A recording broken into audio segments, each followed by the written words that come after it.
Jésus-Christ est devenu le plus laid à cause de nos péchés, mais nos péchés n'ont pas pu ternir sa beauté resplendissante.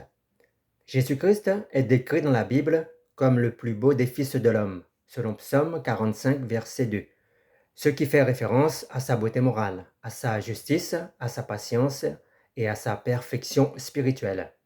Cependant, selon Ésaïe 53, verset 2, son apparence extérieure n'avait rien d'attirant, car il a pris sur lui les souffrances et la défiguration dues à nos péchés sur la croix. Ainsi, Jésus, qui est sans péché, est devenu le plus laid dans son corps, souffrant, à cause de nos péchés. Mais derrière cette laideur, Jésus-Christ demeure éternellement le plus beau, le plus resplendissant, le plus lumineux, le plus parfait, dans sa nature divine et morale, incarnant la justice parfaite et la sainteté de Dieu.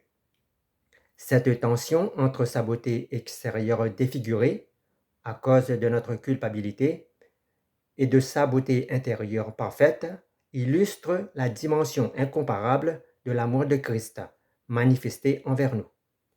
Par son amour sacrificiel, le péché et sa laideur est entré en nous, par Adam, et Christ tient le péché en nous et le fait entrer en lui, afin de nous délivrer de notre laideur morale et spirituelle.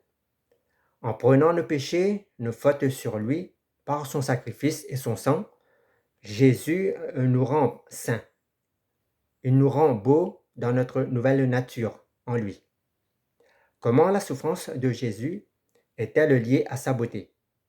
La souffrance de Jésus est profondément liée à sa beauté dans l'amour, sa beauté dans l'obéissance, sa beauté dans le don de sa propre vie. Lors de sa passion, Jésus perd sa beauté extérieure. Sa forme humaine est défigurée par la douleur et les blessures. Cela reflète bien le poids de nos péchés qu'il porte.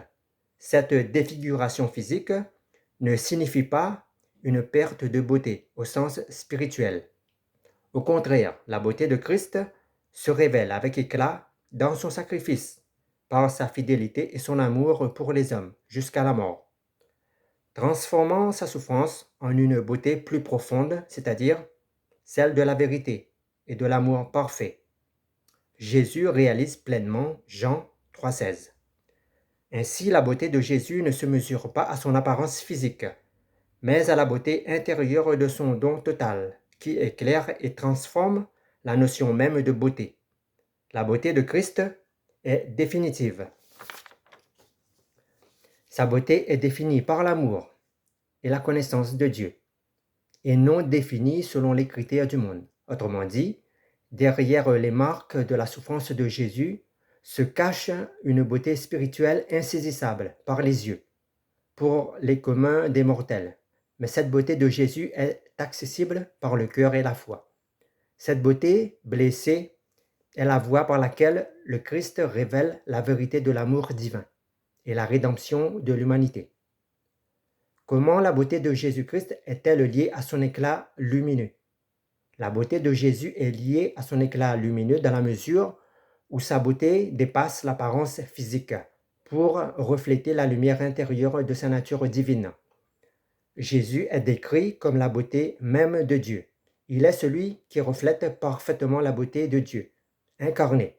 Cette beauté se manifeste non par un éclat extérieur et visible, mais par une lumière spirituelle et morale que l'on perçoit dans son visage, dans son caractère, dans son amour et dans sa vérité. Cette lumière, insaisissable par les yeux humains, se contemple par les yeux de notre cœur et par la foi.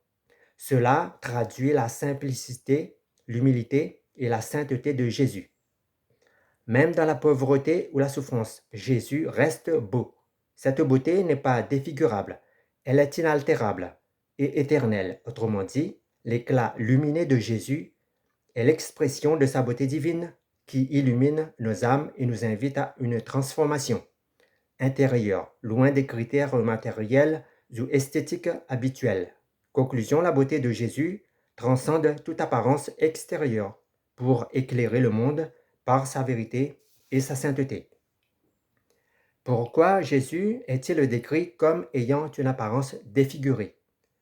Jésus-Christ est décrit comme ayant une apparence défigurée principalement à cause des souffrances extrêmes qu'il a subis avant et pendant sa crucifixion.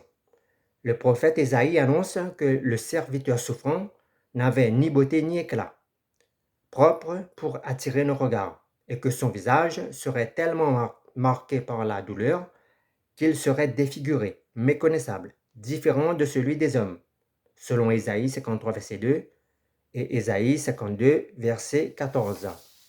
Cette défiguration reflète la cruauté des coups, de fouets et des blessures infligées au point que son aspect extérieur ne ressemble plus à celui d'un homme normal, suscitant l'horreur chez ceux qui voient. Cette image souligne que Jésus a pris sur lui les péchés et les souffrances de l'humanité, ce qui a affecté son apparence physique. Autrement dit, la laideur extérieure de Jésus reflète notre laideur intérieure, façonnée par le péché.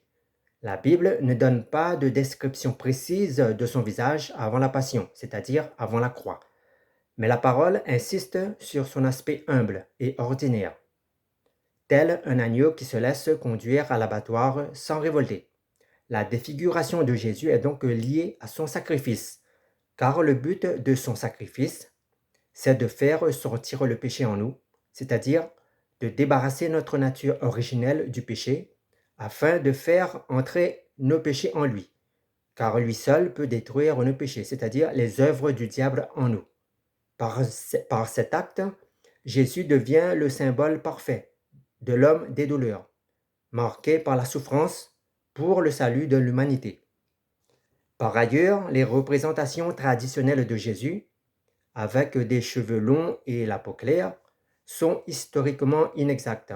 Jésus avait probablement une apparence typique d'un juif galiléen du 1er siècle, avec une peau olivâtre, avec des cheveux courts et une barbe. Cette image de défiguration donc prépare aussi à la révélation paradoxale que malgré cette apparence brisée, le serviteur souffrant sera exalté et fera trembler les nations. Jésus a manifesté une gloire spirituelle au-delà de la souffrance physique. En résumé, la défiguration de Jésus dans Ésaïe 52, verset 14 signifie la conséquence visible et douloureuse de son sacrifice rédempteur fondamental pour l'humanité. Le péché est entré dans l'humanité par la porte d'Adam et le péché ressort de l'humanité par la porte de Jésus le Christ, à condition bien sûr d'avoir la foi en Dieu et en lui.